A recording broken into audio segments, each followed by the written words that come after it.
These two channels got censored. It was ridiculous. About 7,000 videos were all deleted by YouTube. They just decided that if you were talking about cryptocurrency or Bitcoin, you were anti-establishment, you were anti-government, you were anti the powers that be. They just shut us off and said. So let's go to YouTube. You currently have your channel here.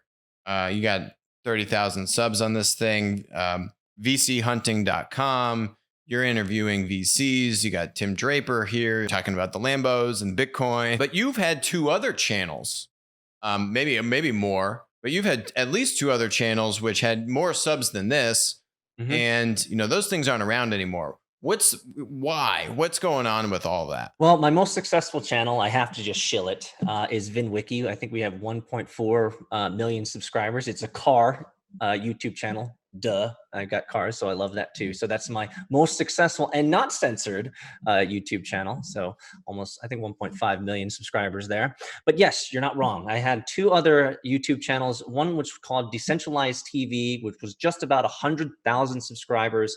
And then I had another YouTube, which was Bite-Sized Bitcoin. At its height, had about, I think, 60 or 70,000 subscribers. And both of these channels were all about cryptocurrency. Decentralized TV, we pushed out about 12 to 16 pieces of content per day around cryptocurrency. So we were the most prolific YouTube channel on the planet, giving out daily news, pretty much on the hour, every hour, out to the world. Bite-Sized Bitcoin, my other personal channel, was my exploration into cryptocurrency and Bitcoin and helping educate people around the power and a lot around the technicals of cryptocurrency and how to get in as an entrepreneur and someone like myself, an operator.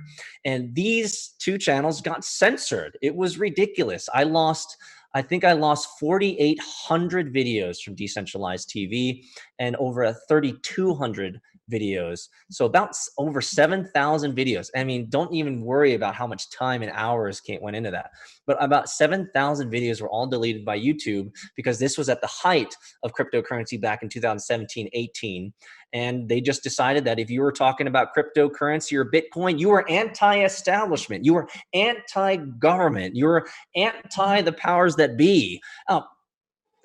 You could blame me for that, and you might not be wrong if you were to say that, because I generally don't like controlling agents over my life. I like autonomy. I like the ability to have self-sovereignty over my time and my value and my effort. I certainly don't like money being stolen from me and given to other people through the means of taxes. And so maybe I've talked about those types of things in those videos. And so we caught the ire of YouTube, and we had no recompense. We had no way to retrieve it. They just shut us off and said, you're not important to us. And so I had to start over again.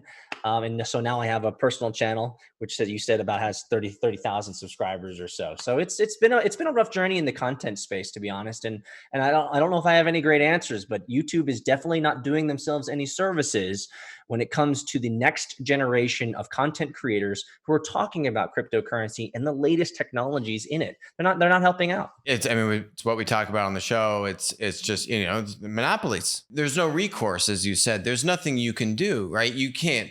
There's no phone number. Nope. Where you submit a ticket. I mean, there's really no one standing up for these producers. And it's not just YouTube. It's sellers on Amazon. It's, creators across the whole spectrum of content, social media platforms. And this, I call it, I call them the thought police. It's information fascism. It is. Totally. And it's not okay. And it goes against the entire value prop of the business model, right? Like the whole reason is to facilitate the exchange of information and ideas and help people be creative and all this kind of stuff.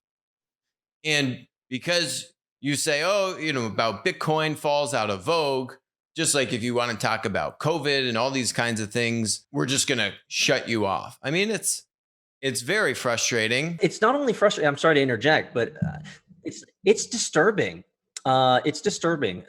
We are now living truly, and people have been saying this for years, but it's so blunt and obvious in our face that we are living in Orwellian times where these monopolies, and you wrote a book on it, so where these monopolies have been incentivized by various means, good and bad, but often monetarily incentivized in many cases, that it's just better business for them to shut off the other side of the aisle and to shut off other people's voices or dissenting voices or differing opinions, which is quite fascinating to me, because I would think, as an operator and entrepreneur myself, that I would be shutting off a huge potential market segment of customers. So that doesn't ever make any sense in my brain, that you would want to censor, which meanings that they can no longer shop or get value from you.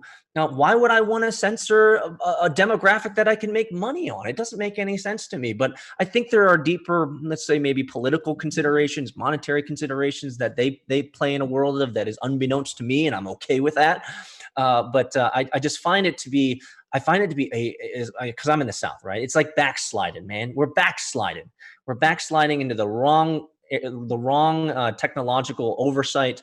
We're backsliding into these techno overlords, which is fascinating to me, because it's like they're offended because they want to censor essentially because they're offended at some level. And so I grew up in this. I grew up in time where my parents used to tell me sticks and stones may break your bones, but words can never hurt you. But I think we now live in a time where if I don't like your words, I'm just going to shut you off. And so I think it's a real slippery slope. Hi, this is Alex from Winner Take All. Thanks for joining us. Hope you enjoyed the content. Feel free to leave a comment, ask us questions, and definitely make sure to join us on our next live stream.